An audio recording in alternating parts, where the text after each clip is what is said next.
Hello everyone.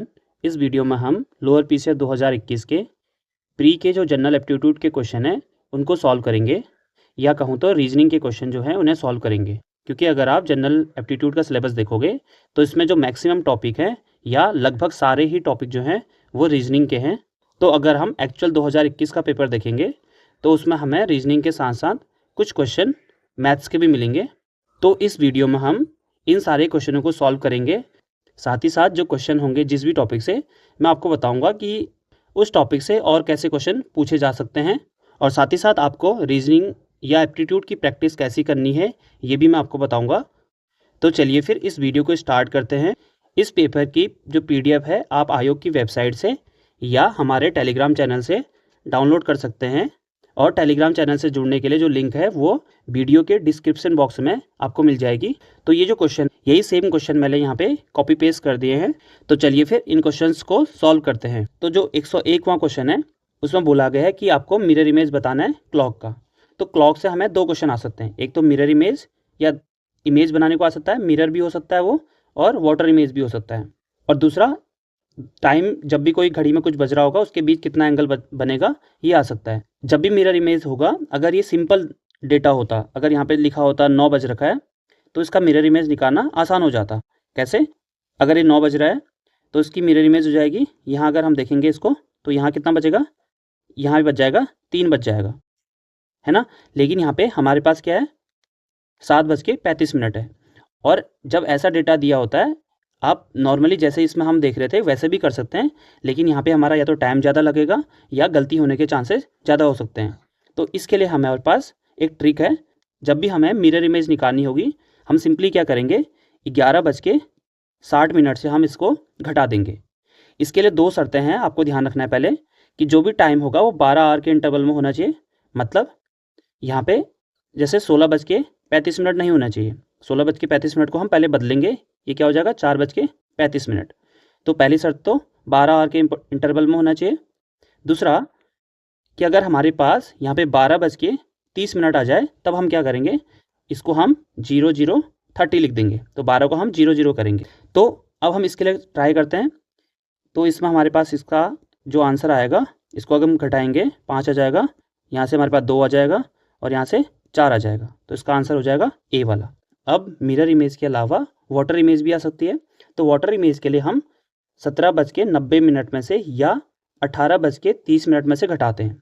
अब दोनों अलग अलग है, कैसे ध्यान रखेंगे, सिंपली आपको यहाँ पे देखना है कि अगर ये 30 से ज़्यादा आ रहा है तो हम यहाँ पे इसको घटा देंगे, इस वाले में 17:90 में से घटाएंगे। अगर ये 30 से कम है तो हम यहाँ घटाएंगे। अब क्वेश्चन नंबर 102 देखते हैं। ये मैथ्स का क्वेश्चन है, टाइम एंड स्पीड से रिलेटेड क्वेश्चन है। तो इसमें लिखा है 2 ट्रेनें हरिद्वार से विपरीत दिशाओं की ओर एक ही समय में चलती है। जब भी 2 ट्रेनें या कोई भी 2 वस्तु विपरीत दिशा में चलती है तो उसका जो सापेक्ष स्पीड होती है या रिलेटिव स्पीड होती है वो जुड़ जाती है, और अगर सेम डायरेक्शन में आ रही होगी तो घट जाएगी। तो इस क्वेश्चन में एक पॉइंट से ट्रेन इधर भी जा रही है और एक ट्रेन इधर जा रही है, और इनकी जो स्पीड है, एक की दी है 65 किलोमीटर पर आवर, दूसरी की दी है 55 किलोमीटर पर आवर। तो इनकी रिलेटिव स्पीड हो जाएगी, दोनों को जोड़ देंगे, हमारे पास आ जाएगा 120 किलोमीटर पर आवर। तो ये हमारे पास स्पीड आ गई। अब हमें क्या निकालना है, टाइम निकालना है। और टाइम के लिए क्या बोला है कि कितने समय बाद या कितने मिनट बाद दोनों ट्रेनों के बीच की जो दूरी हो जाएगी वो 150 किलोमीटर हो जाएगी। मतलब ये ट्रेन 150 किलोमीटर दूर चले जाएंगे एक दूसरे से। तो ये टोटल क्या हो जाएगा, हमारे पास डिस्टेंस हो जाएगा। तो टाइम इक्वल टू होता है डिस्टेंस अपॉन स्पीड। डिस्टेंस हो गया 150, और स्पीड यहाँ पे रिलेटिव स्पीड की बात कर रहे हैं, 120 हो जाएगा। अब हमें ये घंटे में चल रहा है, आवर में चल रहा है, हमें मिनट में निकालना है। तो अगर हमें आवर को मिनट में बदलना है तो हम क्या करेंगे, 60 से मल्टीप्लाई कर लेंगे, 12 पंचे 60 हो जाएगा, 15 5 जा 75 हो जाएगा। तो इसका आंसर आ गया 75 मिनट।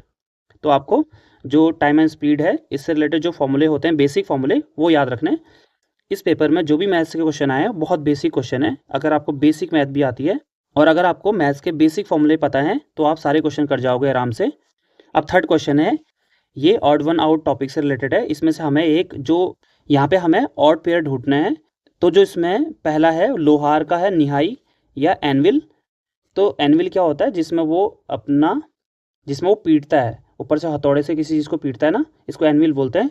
ऐसे ही बढ़ई आरी का यूज़ करता है काटने के लिए, नाई कैंची का यूज़ करता है। मतलब ये जो है उनके काम से रिलेटेड चीज़ें हैं जिसका यूज़ करके वो कुछ करते हैं।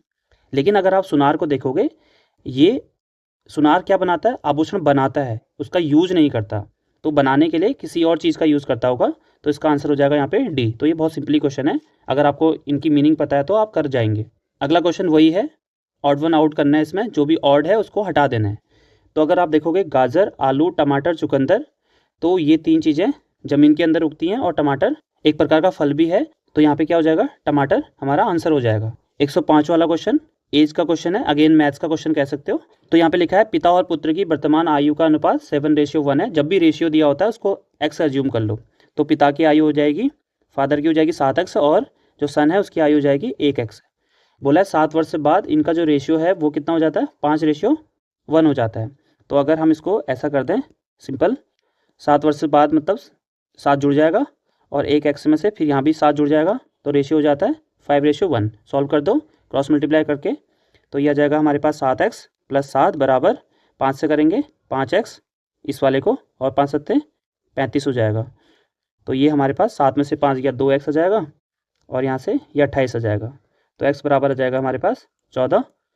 उसके बाद हमसे पूछा क्या है, इनकी वर्तमान आयु का योग। तो वर्तमान आयु क्या माना था हमने, ये था ना 7x + 1x, तो कितना हो जाएगा 8x हो जाएगा, और x की वैल्यू कितनी है 14, तो 14 8 112 हो जाएगा इसका आंसर। तो ऐसे ही आप इससे रिलेटेड और भी क्वेश्चनों की प्रैक्टिस कर सकते हो। अब अगला क्वेश्चन है, दिखने के लिए बहुत टफ लग रहा है। आप एक काम करो, बस इन 2 टर्म को ले लो, ये भी एक प्रकार का मैथ्स का ही क्वेश्चन है। तो ये 2x हो गया, -4 2 जा 8, माइनस माइनस प्लस हो गया, इसको मल्टीप्लाई करेंगे 2x आ जाएगा, और ये साइन हो गया यहाँ पे ग्रेटर देन का साइन हो, लेस देन का साइन हो, या इक्वल टू का साइन हो, ज़्यादा फर्क नहीं पड़ता, आपको बस इक्वल टू का साइन की तरह ही सॉल्व करना है। तो ये 2x हो गया, -3 हो गया, 2x को कट कर दो, या इधर लेके जाओगे तो माइनस हो जाएगा, यहाँ से 2x बचेगा, और ये साइन हो गया, उसके बाद -3, और इधर जाके प्लस का जो माइनस का 8 है प्लस का 8 हो जाएगा। तो 2x जो है लेस देन है किससे, इसको करेंगे माइनस, तो ये आ जाएगा 5। तो x इक्वल टू आ गया हमारे पास 5/2, x इक्वल टू आ जाएगा 2/5। इसी से भी क्वेश्चन का आंसर बन सकता है। अगर नहीं बन रहा है फिर इन दोनों को सॉल्व कर लो, और इन दोनों को अगर सॉल्व करोगे 2x - 3 और ये 3x + 3, तो इसको इधर लेके आएंगे, तो ये हमारे पास माइनस का x आ जाएगा, और लेस देन हो जाएगा, ये इधर जाके 6 हो जाएगा, तो माइनस को हटाना पड़ेगा, तो हटाएंगे तो ये ग्रेटर देन हो जाएगा, फिर ये माइनस का 6 हो गया। तो इससे हमें पता चल रहा है जो x है वो -6 से बड़ा है और ऐसे है। लेकिन आपको ये नहीं भी सॉल्व करोगे, इसी से पता चल रहा है, देखो जो x है वो हमारा 2.5 से छोटा होना चाहिए। तो देखो ऑप्शन देखो, इस ऑप्शन में हमें यही आंसर जो है, जो 2 है वही 2.5 से छोटा है, तो हमारा आंसर हो जाएगा डी वाला।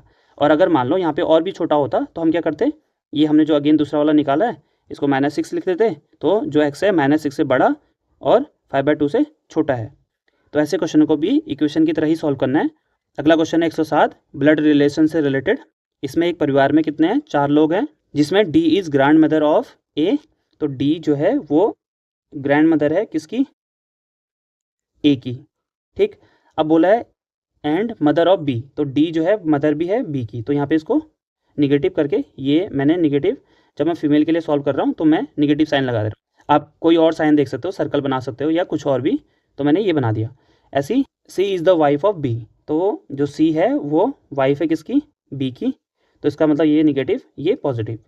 और जब हस्बैंड वाइफ दिखा रहे हो तो मैं ऐसे दिखा देता हूँ, और भाई बहन के लिए आप ऐसे दिखा सकते हो, आप अपने अकॉर्डिंग जो आपको सही लग रहा है वैसा कर लो। फिर क्या बोला गया है, बोला है सी रिलेट टू ए, तो सी कैसे ए से रिलेट है, तो सी कैसे है, ये पापा हो गए इसके, ये माँ हो गई, तो सी इसकी मम्मी हो जाएगी किसकी, ए की।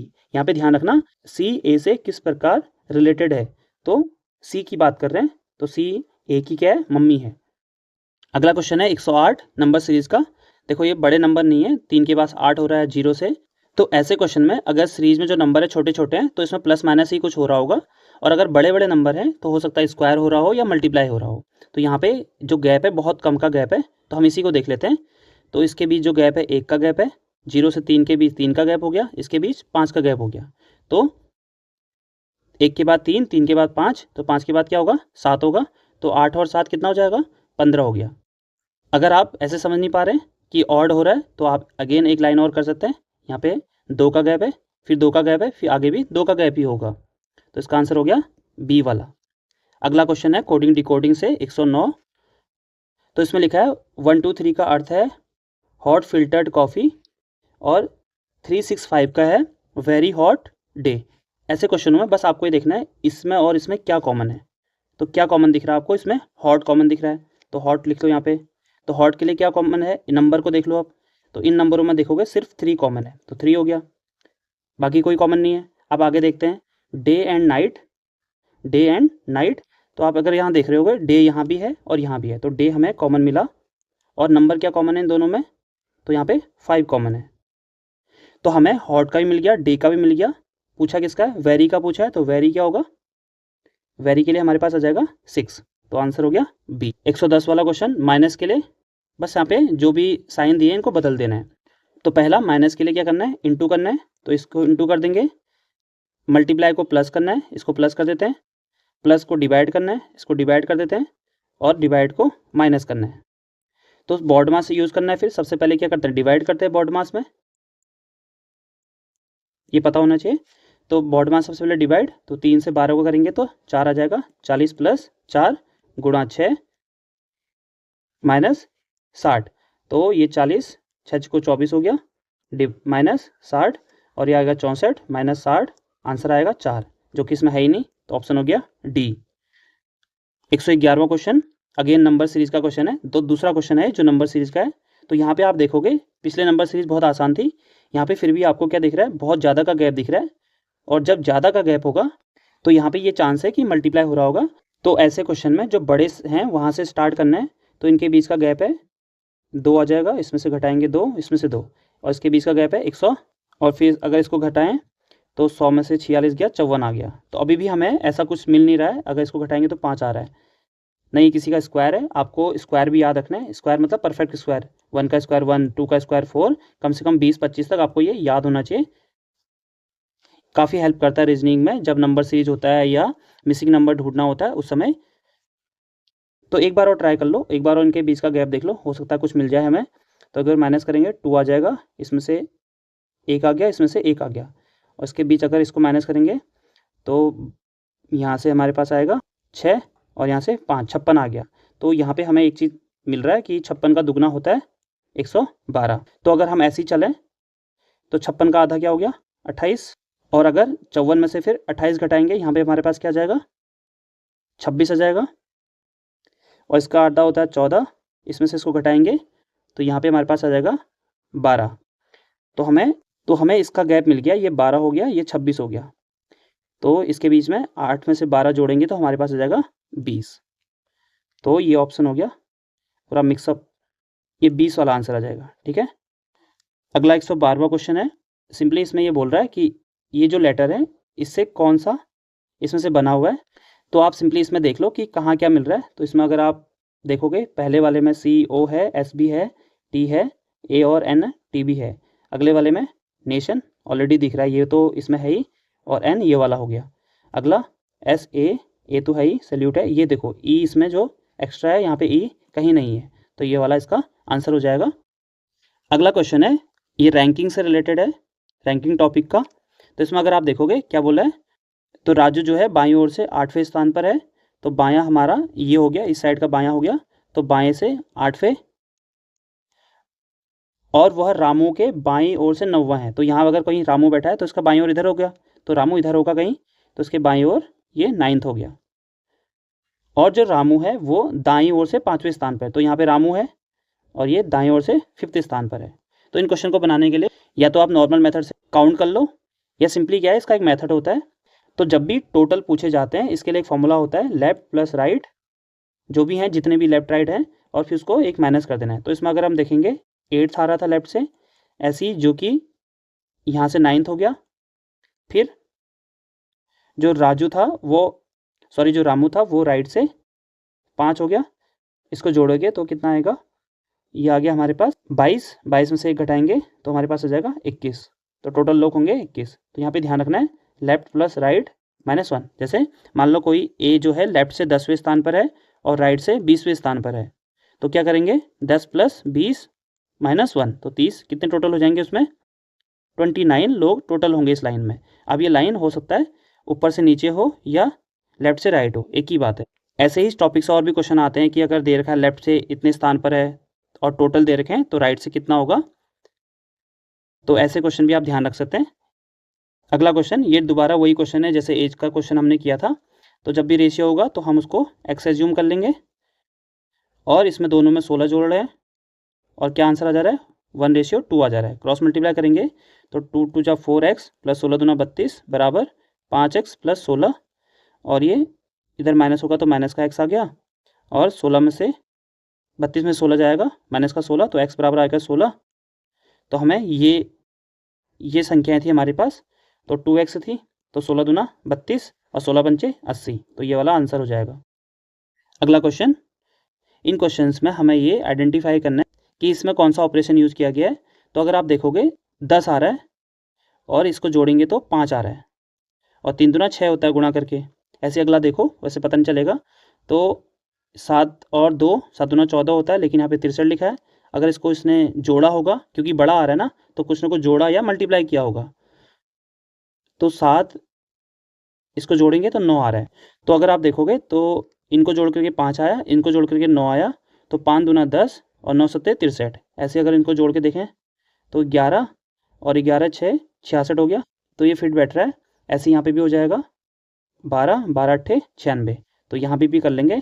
तो यह आ जाएगा 16, 16 से 9 को गुणा करेंगे, 16 9 144, तो बी ऑप्शन हो जाएगा इसका। 116वां क्वेश्चन, इसमें मिसिंग वैल्यू ढूंढनी है। ये ऐसे टेबल बना के आया होगा उसमें पेपर में। तो अगर इसमें देखेंगे हमें यहाँ पे कौन सा नंबर आएगा ये बताना है। तो अगर आप ये सारे नंबर देखोगे ये क्या है परफेक्ट स्क्वायर हैं, तो आपको परफेक्ट स्क्वायर याद होने चाहिए जो मैं पहले बता चुका हूँ। तो ये 5 का हो गया और ये 12 का हो गया, तो 5 और 12। ऐसे ये 9 का हो गया और ये 15 का हो गया। तो अगर आप देखोगे 12 पंचे 60, 12 नमा 135, तो ऐसे ही ये 7 का हो गया और ये 17 का हो गया, 17 सत्ते 119 हो गया। तो ये हमारा इसका आंसर ए वाला हो गया। अगला क्वेश्चन दोबारा से वही टाइम एंड स्पीड का। तो दूसरा क्वेश्चन है टाइम एंड स्पीड का, मैथ्स का क्वेश्चन हो गया। तो ये हमें यहाँ पे ट्रेन की लंबाई दे रखी है 480 मीटर और जो टाइम दे रखा है 32 सेकेंड। तो हमें क्या बताना है ट्रेन की स्पीड। तो यहाँ पे एक खंबे को पार कर रहा है, खंबे की जगह पे हो सकता है प्लेटफॉर्म को भी पार करे या दूसरी ट्रेन को भी पार करे। तो इसके लिए क्या होता है, आप जो डिस्टेंस होती है वो क्या होता है ट्रेन की लेंथ प्लस अगर यहाँ पे खंबा है तो खंबे की जो लेंथ होगी वो तो 0 हो जाएगी। अगर कुछ और होता, मान लो दूसरी ट्रेन होती या प्लेटफॉर्म होता, तो उसकी लेंथ को भी यहाँ पे इंक्लूड कर दे डिस्टेंस के लिए, तो यहाँ पे 0 हो जाएगा। और जो टाइम है वो तो हमें दिया ही है 32 सेकेंड हो गया। तो जो हमारे पास स्पीड होगी वो क्या आएगी डिस्टेंस, तो यहाँ पे डिस्टेंस सिर्फ 480 मीटर हो गया और टाइम 32 सेकेंड हो गया। अब हमारे पास यहाँ पे मीटर पर सेकेंड है लेकिन आंसर आ रहा है किलोमीटर पर आवर में, तो इसको हम 18/5 से मल्टीप्लाई कर लेते हैं। या इसको आप ऐसे भी कर सकते हो 3600 से, सेकंड को हमें आर में बदलना है तो 3600 से डिवाइड हो जाएगा, ऊपर वाला 1000 से डिवाइड हो जाएगा क्योंकि मीटर को हमको किलोमीटर में बदलना है। तो अगर हम ये 1000 हो गया और ये 3600 हो गया, तो लेकिन इसके ऊपर भी कुछ है, यहाँ पे भी कोई डिजिट है, तो ये हमारा ऊपर आ जाएगा, ये नीचे चला जाएगा, तो कुल मिला के ये उल्टा हो जाएगा 3600/1000। इसको कट करेंगे तो यही हमारे पास आ जाएगा। तो यहाँ पे आप डायरेक्ट भी याद रख सकते हो। तो इसको सॉल्व कर लेंगे तो 5 से कट करेंगे 45 और 6 बार 2 से 16, 16 6 96 और 9 6 54 आ जाएगा। तो ये सी वाला इसका आंसर हो गया। अगला फिर से सीरीज का क्वेश्चन है। तो इसमें अगेन छोटे नंबर हैं, तो इसके बीच में जो गैप है 2 का है, इसके बीच में 9 का गैप है, इसके बीच में 2 का गैप, फिर 9 का गैप, फिर 2 का, तो ये बहुत आसान हो गया 9 का गैप होगा, तो इसको जोड़ेंगे तो 39 आ जाएगा। अगला बेसिक कैलकुलेशन, तो ये हो गया इसका स्क्वायर। जब भी स्क्वायर करते हैं एक का स्क्वायर करोगे तो एक ही आएगा, लेकिन यहाँ पे 0 पॉइंट के 4 स्थान हो जाएंगे, तो इसको हम ऐसा लिखेंगे। तो जोड़ देंगे इसके बाद, तो 0.0001, तो आंसर आ जाएगा 1010 ये। तो ये ऑप्शन हो जाएगा ए वाला। अगला ऑर्डर लगाना है। परिवार दिया है, फैमिली दी है, कम्युनिटी दी है, मेंबर्स दिए हैं, इलाका दिया है और देश दे रखा है। तो देश तो सबसे बड़ा होगा, सबसे लास्ट में आएगा, तो सबसे छोटा सबसे पहले आ जाएगा मेंबर, मेंबर से मिलके बनता है फैमिली, फैमिली से बन के मिलता है कम्युनिटी, और उसके बाद इलाका, फिर देश आ जाएगा। तीसरे नंबर में 2 आ रहा था, लास्ट में 5, तो ये वाला उसका ऑप्शन हो जाएगा बी वाला। अब देखते हैं 121वां क्वेश्चन, ये कैलेंडर से रिलेटेड है। तो यहाँ पे पूछा है 1988 में हमारे देश का स्वतंत्रता दिवस बुधवार को पड़ा, तो 1989 में किस दिन पड़ेगा। तो कैलेंडर से रिलेटेड एक चीज़ आप ध्यान रखेंगे कि कैलेंडर में एक नॉर्मल ईयर होता है और एक लीप ईयर होता है। तो नॉर्मल ईयर के लिए आपको ये ध्यान रखना है कि अगर 1 जनवरी मैं 2005 ले लूँ, तो 1 जनवरी 2005 को अगर मंडे था, तो अगले साल 1 जनवरी 2006 को क्या होगा, ट्यूसडे होगा, मतलब एक दिन बढ़ जाएगा। मंडे में आप एक प्लस कर लोगे, ट्यूसडे आ जाएगा। एक और चीज़ याद रखना है कि जो नॉर्मल ईयर होता है उसका जो पहला दिन होता है उस साल का, और उसका जो आखिरी दिन होगा, मतलब 31 दिसंबर 2005, वो सेम होते हैं। लेकिन अगर लीप ईयर के लिए बोलेंगे, लीप ईयर क्या होता है, जो 4 की टेबल में आ जाए। जैसे इसको देखोगे तो 9888, तो डिविजिबिलिटी रूल के अकॉर्डिंग 88 अगर 4 से डिवाइड हो तो पूरा डिवाइड होगा, इसका मतलब ये लीप ईयर है। तो लीप ईयर में जो 1 जनवरी होगा वो अगर मंडे है, तो जो 31 दिसंबर होगा वो ट्यूसडे हो जाएगा, मतलब एक बढ़ जाएगा इसमें। और वहीं अगर 1 जनवरी, इसी को अगर देख लें 1988 को, 1 जनवरी 1989 में क्या होगा, 2 ऐड कर देंगे, तो मंडे में मंडे +2, तो वेडनेसडे आ जाएगा। ठीक है, तो ये आपको ध्यान रखना है इसके लिए। ऐसे ही और भी चीज़ें होती है कैलेंडर में, उन्हें हम कभी और देखेंगे। तो फिलहाल अगर यहाँ पे देखें तो ये लीप ईयर है, लेकिन इसका लीप ईयर होना ना होना यहाँ पे किसी काम का नहीं है। क्यों? क्योंकि यहाँ पे जो हमारा स्वतंत्रता दिवस है, यहाँ पे हमारा देश लिख रखा है, इसका मतलब 15 अगस्त होगा। तो इसके अकॉर्डिंग 15 अगस्त 1988, इससे पहले ही फैब आ जाएगा, तो लीप ईयर होने का कोई मतलब बनता नहीं है। इसके बाद कोई इसके नंबर बढ़ेंगे नहीं, क्योंकि फरवरी पहले चली जाएगी। और जो 1989 है वो लीप ईयर है नहीं, तो यहाँ पे क्या हो जाएगा इसका आंसर, इस दिन अगर बुधवार है तो एक बढ़ जाएगा अगले साल के लिए, तो बृहस्पतिवार हो जाएगा, मतलब गुरुवार हो जाएगा। लेकिन अगर यही चीज़ 1987 के लिए हो जाती और 1988 में पूछता, तो 2 बढ़ जाते, क्योंकि ये लीप ईयर है और फरवरी इसमें बीच में इंक्लूड हो जाएगी। तो अगर यहाँ पे 1987 लिखा होता तो ये बुधवार होता, तो 1988 को बुधवार गुरुवार क्या होता, शुक्रवार होता। तो ये आपको ध्यान रखना है। अगला 122, ये डायरेक्शन से रिलेटेड है।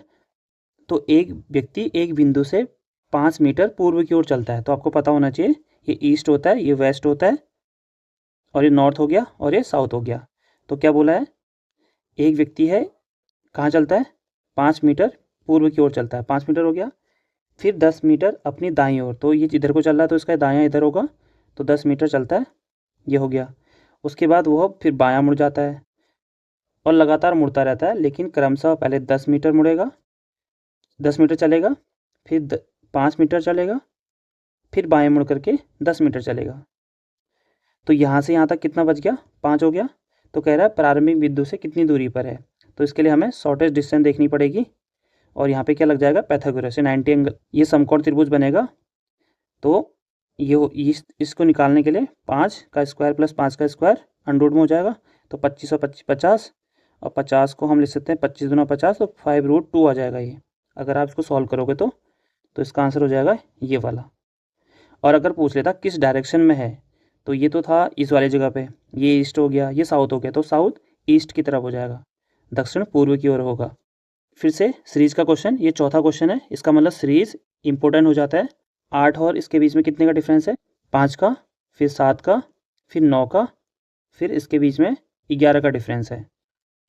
तो इसका मतलब फिर किसका होगा, 13 का। कंफर्म करने के लिए इसके बीच में देख लो, 2 का होगा, तो ये 13, तो 40 में से 13 जोड़ेंगे 53 आ जाएगा। अगला 124, ये भी ऑड वन आउट वाला है, जो इसमें ऑड है उसको बताना है। तो अगर आप सारे पिक्चर देखोगे, ये पिक्चर ऐसा है, इसमें ये 2 सेम पिक्चर 2 बार है, और बाकी देखो सब में डिफरेंस है, ये अलग, फिर सर्कल हो गया, फिर ट्रायंगल, सर्कल और स्क्वायर हो गया, ये अलग हो गया। तो ये कौन सा हो गया, ये ऑड वाला हो गया। तो पहला आंसर डी वाला सही हो जाएगा इसमें। तो ऑड वन आउट में पिक्चर वाले भी हैं और नंबर वाले भी हैं, अल्फ़ाबेट वाले भी हैं। फिर अगला क्वेश्चन है 125। तो ए डॉट बी, अगर इसको इनटू देख लें तो ए बी बराबर दे रखा है 16, बी सी बराबर दे रखा है 24 और ए सी बराबर दे रखा है 6। तो एक काम करो, इनको डिवाइड कर दो, डिवाइड करने से कट जाएगा। तो ए सी बराबर 16/24, ये कट के 4 से, 4 को 16, 4 6 24, तो 2/3 आ गया। तो ए अपॉन सी बराबर 2/3। ऐसे ही हम इन दोनों को भी कर सकते हैं। तो ए सी बट्टे बी सी बराबर 6/24। इन दोनों को क्यों लिया, क्योंकि इसमें सी कॉमन होके कट जाएगा। तो ये कट जाएगा, ए अपॉन बी 6 को 24, तो 1/4 आ गया। अब देखो यहाँ जो ए है वो 2 है, यहाँ ए 1 है, तो इसको भी 2 बना दो। 2 से मल्टीप्लाई ऊपर नीचे कर देंगे तो ए बी की वैल्यू यहाँ से जाएगी 2 और यहाँ से 8। तो अगर हम इसको और इसको देखें तो ए की वैल्यू हमारे पास कितनी आई, ए की वैल्यू आ गई 2, बी की वैल्यू यहाँ पे 8 और सी की वैल्यू है, बस इसको मल्टीप्लाई कर दो। तो 8 दूना 16, 16 दूना 32, 16 तिया 48। तो इसका आंसर हो गया 48। अगला 26 कोडिंग डिकोडिंग का। तो राम के लिए RAM, राम के लिए है, आर के लिए है 4, ए के लिए है 1 और एम के लिए है 6। तो यहाँ देखो ए के लिए 1, अगेन ए के लिए 1, एम के लिए 6। इसका मतलब एक पर्टिकुलर अल्फ़ाबेट के लिए कुछ नंबर है, कुछ कोड है, तो ऐसे ही निकल जाएगा। फिर यहाँ से कंपेयर कर लो, एम को दे रखा है 6, तो 6 आ जाएगा, ए को 1 हो गया और वाई के लिए यहाँ पे क्या है 7 है और ए के लिए 1 है, तो ये वाला इसका आंसर हो गया। अगला क्वेश्चन, एक कक्षा में 15 छात्र गणित में फेल हुए और 20 छात्र भौतिकी में फेल हुए और 10 छात्र जो हैं दोनों सब्जेक्ट में फेल हुए। तो जब भी दोनों आ गया तो यहाँ पे अगर हम, एक फॉर्मूला होता है, या तो इसको वेन डायग्राम से सॉल्व कर सकते हो, या एक फॉर्मूला होता है जब दो चीज़ें होती हैं यूनियन को, यूनियन मतलब जब टोटल पूछा जाए, और इसके लिए हम लिख सकते हैं A plus B minus intersection, intersection जो दोनों में है, तो ये यूनियन का साइन है। या ऐसे कर लो, ये पिक्चर बनाओ वेन डायग्राम, ज़्यादा आसान है। देखो कि दोनों में कौन है, दोनों में है 10, तो 10 हो गए। इसको हम मैथ्स मान लें, इसको हम फिजिक्स मान लें, तो मैथ्स वाले कितने हो गए, टोटल 15 थे, लेकिन 10 तो आ गया, कितना बचा, 5 बचा। ऐसे ही फिजिक्स वाले कितने हैं, 20 हैं, 10 तो आ गया पहले से, तो कितना बचा, 10, बस जोड़ दो, 10 और 10 हो गया, 20 और 1 5, 25 हो गया। ऐसे ही यहाँ भी करोगे तो ये ए को हम मान लेते हैं मैथ्स वाले 15 हो गया, प्लस बी को मान लेते हैं फिजिक्स वाले, और ये दोनों हो जाएंगे 10, तो इसको घटाएंगे तो 10 आ जाएगा और यहाँ से 15, तो फिर से वही हमारे पास 25 ही आंसर आएगा। फिर डायरेक्शन का क्वेश्चन आ गया। एक व्यक्ति 1 किलोमीटर पूर्व की ओर चलता है, ठीक है, 1 किलोमीटर चला दिया हमने, उसके बाद फिर दक्षिण की ओर मुड़ता है 5 किलोमीटर चलता है, 5 किलोमीटर हो गया। फिर पूर्व की ओर मुड़ता है 2 किलोमीटर चलता है, 2 किलोमीटर हो गया। उसके बाद फिर उत्तर की ओर मुड़ता है और 9 किलोमीटर चलता है, तो 5 तो ये हो गया, थोड़ा और ज़्यादा हम ऊपर तक दे देते हैं, तो ये हो गया टोटल 9 किलोमीटर। अब अपने प्रारंभिक स्थान से वो कितनी दूरी पर है, तो यहाँ से यहाँ की डिस्टेंस कितनी होगी, ये 2 है तो ये 2 हो गया, टोटल हो गया 3, और ये टोटल हो गया 9 और ये 5 है, तो ये बचा 4, तो ये बना 4 और ये 3। तो इसको फिर से वही पैथागोरस से 4 का स्क्वायर 16 प्लस 9 अंडरूट में लेंगे, 25 आ जाएगा, तो हमारे पास 5, सी वाला ऑप्शन इसका सही हो जाएगा। अब इसमें क्या बताना है, एंगल बताना है घंटे और मिनट की सुई के बीच। तो यही फिर से कैलेंडर क्वेश्चन है, जो मैंने बोला था कि एक मिरर इमेज वाला हो गया, ये एंगल निकालने वाला हो गया। तो जब भी एंगल निकालना होगा इसका एक फॉर्मूला होता है, उसे आप ध्यान रखेंगे। तो ये है एंगल इक्वल टू, या कोण इक्वल टू 60 गुणा आर वाला, ये जो घंटे वाला है ये वाला एच, फिर यहाँ पे माइनस, लेकिन इसको मैं ऐसे बना रहा हूँ ताकि जो आंसर आएगा वो हमेशा प्लस में ही आएगा, माइनस में नहीं आएगा। फिर 11 यहाँ पे मिनट वाला हो गया बट्टे 2, इसको आप ऐसा भी लिख सकते हो, बट्टे 2 माइनस 11 मीटर बट्टे 2, ठीक है। तो बस इसके लिए कर लो, ये 7 घंटे है तो यहाँ पे 60 गुणा 7 आ जाएगा, जो घंटे में वो 7 हो गया, माइनस, और यहाँ पे 11 गुणा मिनट में कितना है 15 है, बट्टे 2, बस ये आ जाएगा यहाँ से 7×42 माइनस 165। अभी 2 है, इसका भी 2 कर देते हैं, इसको भी अलग अलग कर देते हैं। यहाँ से हमारे पास आएगा 210 माइनस, यहाँ से आ जाएगा 8 बार, फिर 2 बार, फिर 5 बार, इसको माइनस कर दो तो लगभग हमारे पास 0.5 आ जाएगा, 7 2 और 1, तो ये आ जाएगा 1 ये वाला। ठीक है, अब मान लो यहाँ पे हमारे पास 4 बजे को बताना है, 4 बजे कितना एंगल बन रहा है। तो वैसे तो हम डायरेक्ट बता सकते हैं, 3 बजे 90 बनेगा और 5 मिनट में कितना बनता है, टोटल 60 मिनट में 360 बनता है, 60 मिनट में 360 बनेगा, तो 1 मिनट में 6 बनेगा, तो 5 मिनट में 30 बनेगा, तो 90 + 30 120 हो जाएगा। और दूसरा 90 कैसे, ये हो गया 3 बजे वाला और 4 बजे 5 मिनट एक्स्ट्रा हो जाएंगे, तो 5 मिनट में 30 डिग्री और बढ़ जाएगा, तो टोटल हो जाएगा 120। लेकिन अगर हम इसको 4 बजे को इसी फॉर्मूले से करें तो मिनट वाला तो 0 हो जाएगा, तो 60 × 4/2, इससे कटा 2 बार और ये 6 दूना 12 120 डिग्री आ जाएगा। ठीक है, तो ऐसे भी निकाल सकते हैं और वैसे डायरेक्ट भी कर सकते हैं, जो आसान नंबर है। अब अगला है 130वां क्वेश्चन। अब यहाँ पे ये आपको पता होना चाहिए कि कौन कौन से 1 से लेकर 100 तक कितनी अभाज्य संख्याएं हैं। वैसे 25 होती हैं। अभाज्य संख्या क्या होती है, जिनके 2 फैक्टर होते हैं, एक तो वो खुद होना चाहिए और एक उसका फैक्टर होना चाहिए 1। और सबसे छोटी अभाज्य संख्या है 2, और 2 ही एक ऐसी अभाज्य संख्या है जो इवन भी है, इवन मतलब सम भी है। बाकी जितनी भी अभाज्य संख्या होती हैं वो विषम होती हैं। जैसे 3 हो गया, 2 के अलावा 3 हो गया, 5 7 11 13 17 19। अगर 20 वाले में देखोगे तो 23 और 29 हो जाएगा। फिर अगर 30 वाले में देखो तो 31 37 हो जाएगा। 40 वाले में 41 43 और 47, और 50 वाले में 53 और 57, सॉरी 57 नहीं होगा क्योंकि 57 तो टेबल में आता है ना 19 के, तो यह आ जाएगा 59। उसके बाद 61 67, ये 60 वाले में हो जाएगा 71 73 और 79 और 83 89 97। तो अगर आप सबको काउंट करोगे तो ये आ जाएंगे 25। तो ये आपको डायरेक्ट पता होना चाहिए। ऐसे ही आप 50 तक कितने होते हो भी गिन सकते हो, शायद 15 होंगे, 1 2 3 4 5 6 7 8 9 10 11 12 13 14 और 2 हो गया 15। तो 1 से लेके 50 तक कितने 15 अभाज्य संख्याएं हैं। फिर से कैलेंडर क्वेश्चन आ गया। इसमें ये पूछ रहा है कि अक्टूबर के महीने में कितने अधिकतम सोमवार होंगे। तो किसी भी मंथ में अधिकतम बार कोई भी दिन मैक्सिमम बार 5 बार आ सकता है, उससे ज़्यादा बार कभी नहीं आ सकता। आप डिवाइड करके भी देख सकते हो, 31 को डिवाइड कर लो 7 से, है ना। तो इस हिसाब से ये तो 5 ही होगा इसका आंसर। लेकिन फिर भी अगर आपको पता हो, जैसे अक्टूबर की जगह फेब आ जाता, फरवरी आ जाता, तो इसमें पूछता सोमवार कितनी बार आएगा मैक्सिमम।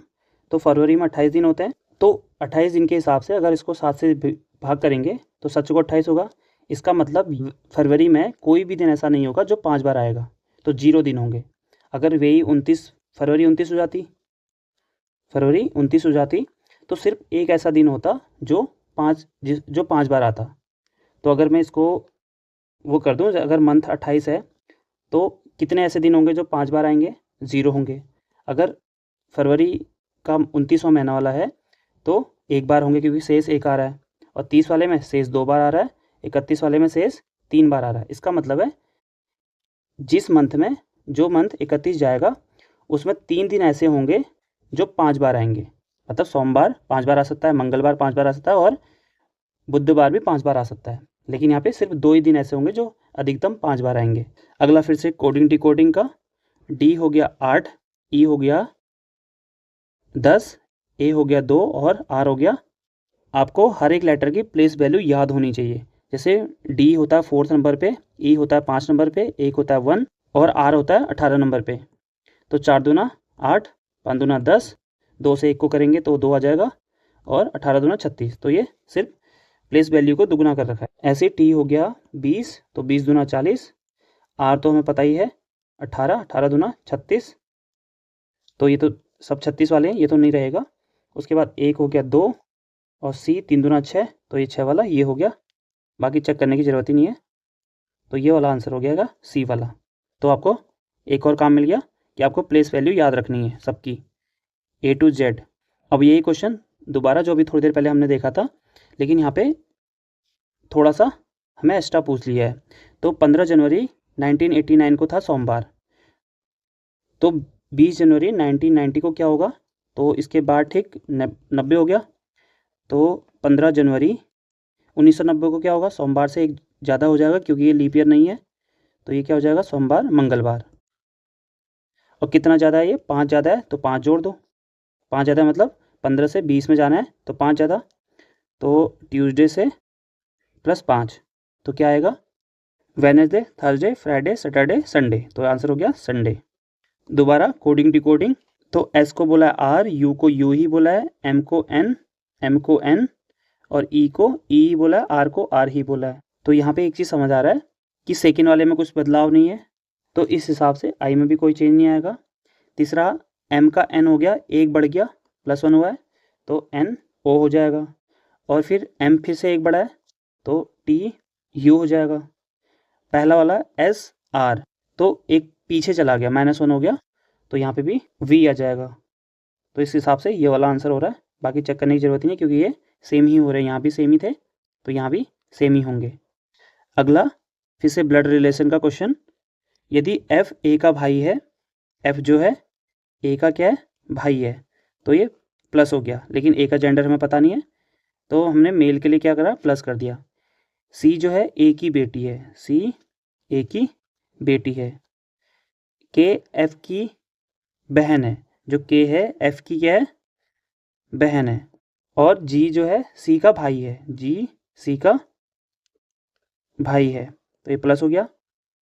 अब क्या पूछा है, तो जी का चाचा कौन है, तो जी का, ये चाचा तो होगी नहीं, बुआ हो जाएगी, तो जी का चाचा हो जाएगा एफ, तो ये हो गया, क्योंकि इसके पापा या मम्मी कुछ होगी क्योंकि इसका जेंडर पता नहीं है, तो यहाँ पे ये इसके चाचा हो जाएंगे क्योंकि इसका जेंडर पता है। 136, इसको एनालॉजी भी बोल सकते हो या मिसिंग नंबर भी बोल सकते हो। तो यहाँ पे आप देखोगे 5 का रिलेशन है 36 के साथ, तो 6 का कैसे होगा, तो 36 क्या होता है, एक परफेक्ट स्क्वायर होता है, तो यहाँ पे हो सकता है स्क्वायर से रिलेटेड ही होगा। तो अगर मैं 36 किसका स्क्वायर होता है, 6 का, तो 6 कैसे आ सकता है, 5 में से अगर मैं 1 जोड़ दूँ तो 6 आ जाएगा, है ना। तो यहाँ पे भी अगर मैं 7 में 6 में 1 जोड़ दूँ तो 7 आएगा, 7 का स्क्वायर 49, तो ये आंसर में है, तो यही इसका आंसर हो जाएगा। तो जो यहाँ पे अगर देखा जाए, इसको ए मान लें, इसको बी मान लें, तो जो a +1 कर रहे हैं और उसका स्क्वायर कर रहे हैं तो उससे हमारे पास क्या आ रहा है, बी आ रहा है। तो ये वाला पैटर्न यहाँ पे, ये वाला पैटर्न लगा हुआ है।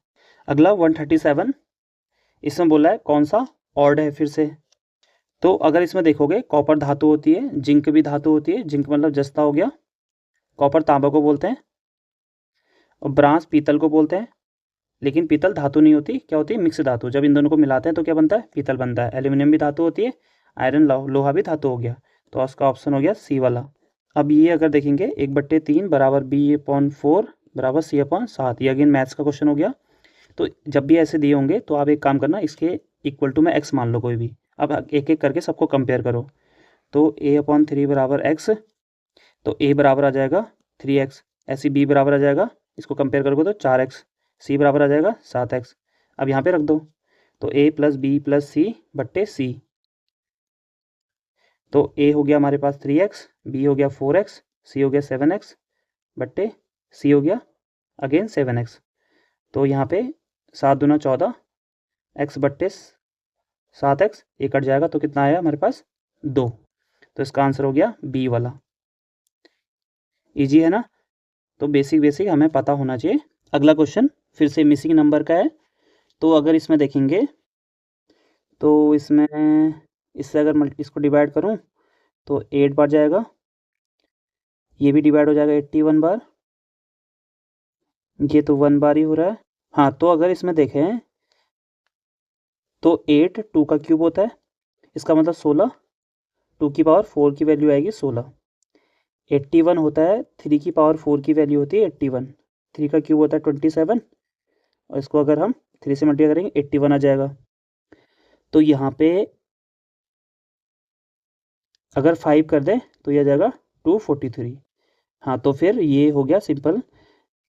तो एग्ज़ाम में क्या होता है, प्रेशर में ये चीज़ें अचानक से दिमाग में क्लिक भी कर सकती हैं और नहीं भी कर सकती हैं, तो इसके लिए हमें इनकी प्रैक्टिस करनी होगी। बहुत सारे अगर हम क्वेश्चन बनाएंगे तो हमें आइडिया लग जाता है कि ये इसमें पैटर्न लग रहा होगा। तो यहाँ पे आप देखोगे तो 2 की पावर जो 4 है, ये 4 ये वाला हो सकता है, और यहाँ पे ये 5 वाला हो सकता है। तो यहाँ 1 की पावर 6 करो, 7 करो, कुछ भी करोगे तो 1 ही आएगा, तो इसके अकॉर्डिंग हम 6 करें तो 1 आ जाएगा, और अगर 5 की पावर 4 करें तो ये 4 है, तो इसकी वैल्यू हो जाएगी 25, 25 25 और 25 का 625। तो ये वाला इसका ऑप्शन हो जाएगा। इसके अलावा कोई हो ही नहीं सकता, क्योंकि लास्ट में 5 है ही नहीं। 5 का आप स्क्वायर करो, क्यूब करो, तो लास्ट में 5 आता है, तो यही वाला इसका आंसर हो जाएगा। अगला 140वां क्वेश्चन, निम्नलिखित में से कौन सी ऐसी संख्या है जिसके भाजकों का मतलब इसके जो डिवाइज़र हैं उनका योग उसकी संख्या का 2 गुना है।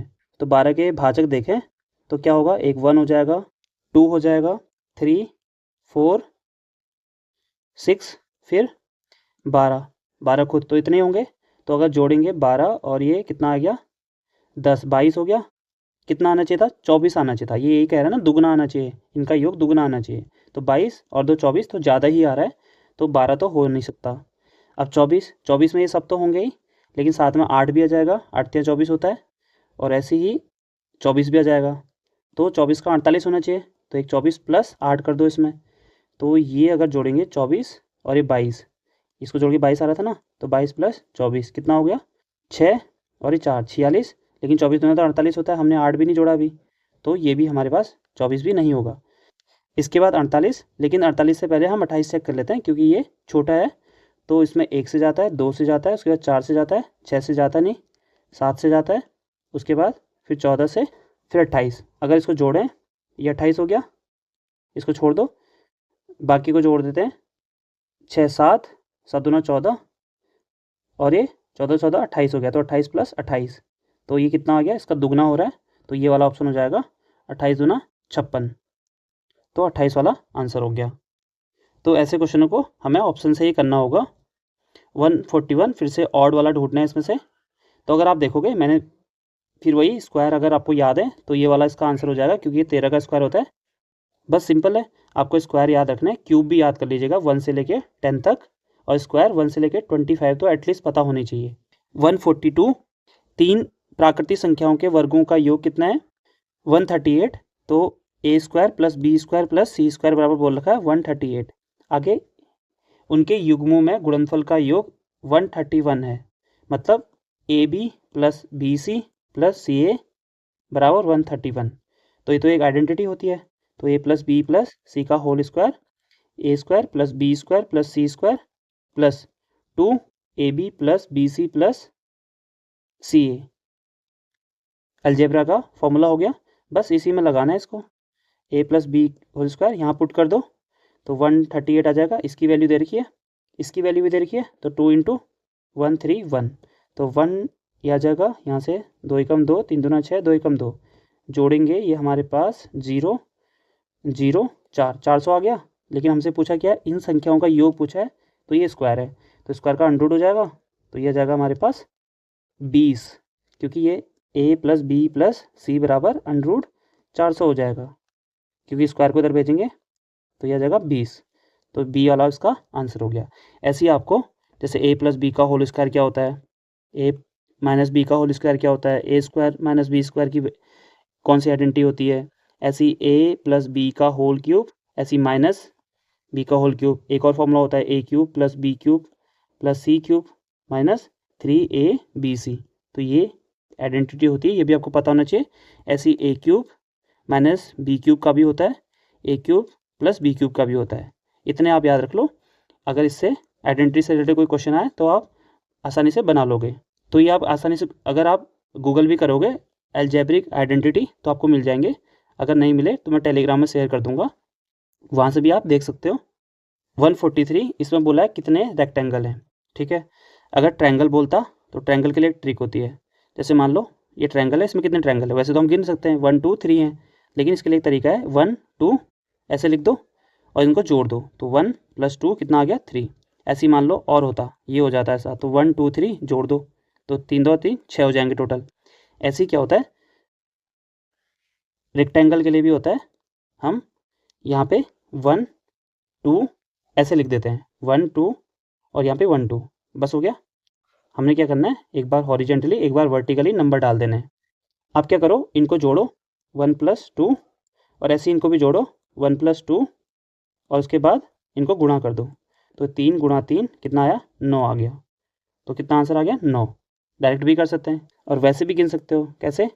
1 2 3 4 हो गए, तो 4 तो ये वाले हो गए, प्लस ये वाले देख लो 1 2 2 हो गए, प्लस फिर ऐसे देख लो 1 2 2 हो गए, प्लस एक बड़ा वाला हो गया 1, तो कितना आएगा?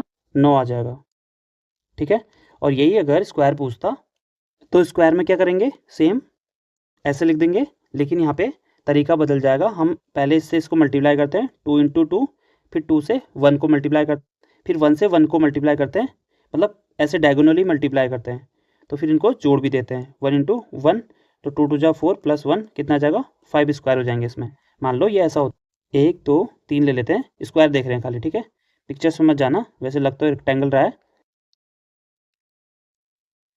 तो ऐसे हो गया मान लो, तो यहाँ पे हम डायगोनली मल्टीप्लाई करेंगे 3 दूना 6, फिर 2 एकम 2, तो इसको फिर जोड़ देंगे तो टोटल कितना आ जाएगा? 8 आ जाएगा। और अगर मान लो ऐसा दिया है और पूछे कि इसमें कितने आयत हैं, फिर इसमें 1 2 3 4 5 लिख दिया। फिर क्या करना था हमें? एक बार ऐसे जोड़ना था और एक बार ऐसे जोड़ना, तो ऐसे तो कुछ है ही नहीं, तो सिर्फ एक है तो एक लिख देंगे। फिर मल्टीप्लाई करना था किसको? ऐसे जोड़ करके, तो 1 + 2 + 3 + 4 + 5, तो कितना आ जाएगा? 9, और यहाँ से 6, 9 और 6 15, 15 इंटू 1, तो 15 एकम 15 आ जाएगा। तो इसमें 15 आयत बनेंगे, रेक्टेंगल बनेंगे। ठीक है, ऐसे हम ट्रायंगल भी देख सकते हैं। अगला फिर से ऑड वाला ढूंढना है। इसमें क्या है? गिरगिट, मगरमच्छ, घड़ियाल और टिड्डी। तो अगर आपको पता है तो ये सब सरीसृप होते हैं, रेप्टाइल्स होते हैं, और ये अलग हो गया इसमें, तो ये आंसर हो जाएगा। इसमें पता है तो आपको ठीक है, वरना फिर नहीं बनेगा एग्जाम में। 145 इसमें लिखा है विजुअल्स, मतलब कि दृश्य। जो दृश्य हैं वो लाइट से रिलेटेड है, और ऑडियो किससे रिलेटेड होगा? तो लाइट में दिखाई देता है, ध्वनि और ऑडियो तो एक ही चीज़ हो गई। नॉइस से अच्छा इसमें क्या होगा? आवाज़ होगा। आवाज़ सुनाई देती है, लाइट दिखाई देती है, तो ये वाला हो जाएगा। अगला फिर से मैथ्स का क्वेश्चन है, इसमें टाइम एंड वर्क का क्वेश्चन है। यहाँ पे लिखा है ए किसी काम को 5 दिन में, बी 10 दिन में करता है, सी 30 दिन में करता है, तीनों मिलकर कितने दिन में करेंगे? तो उसका दो तरीके हैं, या तो आप फॉर्मूले से कर सकते हो, या एक और तरीका एलसीएम लेके, जैसे ए करता है 5 दिन में, बी करता है 10 दिन में, और सी करता है 30 दिन में। हम टोटल वर्क निकालते हैं। टोटल वर्क होगा इनका जो एलसीएम होगा, इनका एलसीएम क्या होगा? सबसे ज़्यादा नंबर 30 है, तो एलसीएम हो जाएगा 30। अब इससे हम इफ़िशेंसी निकाल सकते हैं। 5 की एफिशिएंसी हो जाएगी 6, भाग कर लो, 5 5 6 30 हो गया। 10 की एफिशिएंसी 3 हो जाएगी, 30 की एफिशिएंसी 1 हो जाएगी। तो हो गया टोटल वर्क निकालने के लिए, सॉरी टोटल दिन निकालने के लिए जो टोटल वर्क है ये 30 है, बट्टे जो इनकी एफिशिएंसी है 6 + 3 + 1, तो 30 बट्टे 10, आंसर आ गया 3। या एक और तरीका है, आप क्या करो, सबको ऐसे सॉल्व कर दो और लास्ट में इसको उल्टा कर देना। एलसीएम ले लो 30, 5 की टेबल में 6 बार, इसकी टेबल में 3 बार, इसकी टेबल में 1 बार, तो यह आ जाएगा यहाँ से 10 और 30, बस इसका उल्टा कर देना। तो उसको उल्टा करेंगे तो यह आ जाएगा हमारे पास फिर से 30 बट्टे 10, यह आ गया 3। ठीक है। 147, अब अगर आप क्वेश्चन देखोगे उसमें ये डिग्री दिख रहा है। फर्स्ट बारी तो मुझे लगा था ये ऐसा क्या क्वेश्चन है, इसका क्या आंसर होगा। तो अगर इसको सही से देखोगे, डिग्री नहीं होना चाहिए, ये होना चाहिए 2 की पावर 0, और ये 3 की पावर 0 और 4 की पावर 0। तो अगर किसी की भी पावर 0 होती है तो उसकी वैल्यू क्या होती है? 1। तो 1 + 1 + 1, तो कितना आ जाएगा? 3 आ जाएगा इसका आंसर। फिर 148, इसे आप एज से रिलेटेड भी बोल सकते हो या रीजनिंग का भी कह सकते हो, लेकिन ये एज का ही क्वेश्चन है। तो एक पिता ने अपने बेटे से कहा, जब तुम पैदा हुए थे तब मेरी उम्र उतनी ही थी जितनी तुम्हारी अभी है। तो मान लेते हैं अभी उसकी उम्र होगी x, तो प्रेजेंट एज जो उसका बेटा है उसकी हो जाएगी x। तो अभी जितनी है उसकी एज, तो जब वो पैदा हुआ था तो उस समय उसकी एज कितनी होगी? 0। और जितनी अभी है उस समय उसके फादर की एज क्या होगी? फिर x होगी। तो आज उसकी फादर की एज क्या होगी? 2x हो जाएगी। एक बार और समझ लेते हैं कि जब वो अभी उसकी एज मान लेते हैं x है, ठीक है, और इस समय और उसके पापा बोलते हैं कि जब तुम पैदा हुए थे उस समय आज जो तुम्हारी एज है वो मेरी एज थी, मतलब उस समय उसकी फादर की एज कितनी होगी? x होगी। लेकिन उसकी एज उस समय क्या होगी? 0, और आज प्रेजेंट में उसकी एज कितनी हो जा रही है? x हो जा रही है। इसका मतलब फादर की एज क्या होगी? 2x हो जाएगी, 2 हो जाएगी ना। ये x बढ़ गया है तो x ऑलरेडी पहले से था तो x 2x हो गया, और 2x की वैल्यू ही यहाँ पे कितना दिया है, 38 दिया है। तो x की वैल्यू क्या हो जाएगी, तो x आ जाएगा 19। तो यहाँ पे अगर आप देखोगे x क्या था, x हमने माना था उसके बेटी की एज को, तो इसका मतलब पूछा गया है बेटे की 5 साल पहले क्या एज थी, तो 5 घटा दो तो आ जाएगा 14 आंसर। ए वाला इसका आंसर हो गया। अब सेकंड लास्ट क्वेश्चन, इसमें हमें क्या करना है, मिसिंग टर्म बतानी फिर से। तो इसमें एक काम करो, छोटे से बड़े में देखते हैं। 4 से 4 ही हुआ, 4 का 8 हो गया, मतलब यहाँ पे 1 हो रहा है, यहाँ पे दुगना हो रहा है। फिर यहाँ से 8 से 24 में गुणा 3 करके जा सकते हैं। 24 से 46 में अगर 4 से गुणा करेंगे, हाँ 4 बार चला जाएगा। फिर यहाँ से 5 बार चला जाएगा, 30 और 9 से पैंतालीस, हाँ 5 बार चला गया, फिर 6 बार चला जाएगा, फिर आसान हो गया। लेकिन एग्जाम में ये पैटर्न तभी क्लिक करेगा जब हम पहले से इसकी प्रैक्टिस कर लिए होंगे। 0 8 6 48 और 6 को 24 और 4 28, तो ये वाला इसका आंसर हो गया सी वाला। अब लास्ट क्वेश्चन फिर से रैंकिंग का है। ए बाएं से 10वें स्थान पर है, जो ए है ये बायां हो गया, बाएं से 10वें स्थान पर है, इसको थोड़ा छोटा बना लेते हैं, 10वें स्थान पर है। बी दाएं से 9वें स्थान पर है, जो बी है वो दाएं से 9वें स्थान पर है, ठीक है। अब बीच में कितने लोग हैं नहीं पता हमें। अब क्या करते हैं, ए और बी अपना स्थान चेंज कर देते हैं। पहले ए ये बी था, अब यहाँ बी हो गया, यहाँ ए हो गया, तो ए बाएं से 15वें स्थान पर आ गया, मतलब अब ए यहाँ से यहाँ 15वें स्थान पर आ गया। तो 10 को तो भूल ही जाओ, तो अभी 15 हो गया। तो ए की पोजीशन हमें कुल व्यक्ति बताना है, तो सिंपल हो गया, जो मैंने बताया था आपको लेफ्ट और राइट देखना है। तो लेफ्ट से ए की पोजीशन है 15, राइट से 9 है, तो 15 + 9 और 1 घटा देना था आपको टोटल निकालने के लिए। तो ये कितना आ जाएगा 24 - 1, तो आंसर कितना आया 23, ठीक है। तो ये वही जो फॉर्मूला पहले वाले क्वेश्चन में लगा था रैंकिंग के, यहाँ भी वही क्वेश्चन लगा है। तो अगर आपने यहाँ तक आप पहुँच चुके हैं और आपको वीडियो अच्छी लगी हो और आप चाहते हैं कि हम रीजनिंग से रिलेटेड और भी वीडियो बनाएं, तो आप हमें कमेंट बॉक्स में बता सकते हैं। अगर इस वीडियो में एटलीस्ट 15 कमेंट भी आते हैं कि रीजनिंग की वीडियो बनानी है, तो हम ज़रूर इससे रिलेटेड वीडियोज़ बनाएंगे। और अगर आपको ये वीडियो अच्छी लग रही हो तो आप इसे शेयर भी कर सकते हैं, जिससे हमें और वीडियो बनाने के लिए मोटिवेशन मिले। तो इस वीडियो में इतना ही है, मिलते हैं किसी और वीडियो में, तब तक के लिए धन्यवाद।